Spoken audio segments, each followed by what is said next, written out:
La ride traduit une cassure plus profonde dans la peau. Les dégâts dans les dermes sont plus importants. La cassure est permanente, elle est continuellement visible. Il y a différentes formes de rides. Il y a des rides qui sont liées aux changements provoqués par la pesanteur.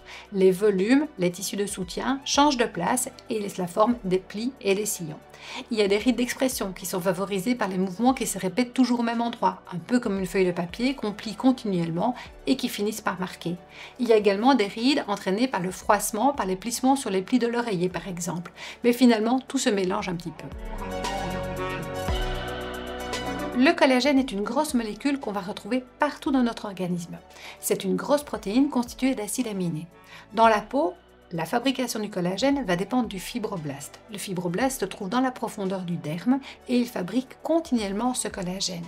Avec les années qui passent, mais accélérées évidemment par les processus extérieurs toxiques tels que le tabac, le soleil, la pollution, la production va se faire moins bien. On va produire moins de collagène et surtout de moins bonne qualité. Celui-ci va avoir tendance à faire des paquets, les fibres vont devenir cassantes et s'agglomérer les unes aux autres. La peau perd de sa structure, elle se relâche. Le collagène est une excellente molécule anti-vieillissement. C'est une protéine de structure, c'est lui qui va donner la forme à la cellule. C'est également une molécule qui est capable de retenir beaucoup d'eau. On a eu l'idée d'introduire du collagène dans les crèmes cosmétiques. Malheureusement, ce n'est pas efficace car la molécule est trop volumineuse, elle reste en surface. Il est plus intéressant d'utiliser des substances qui vont directement agir sur la production, sur le fibroblast.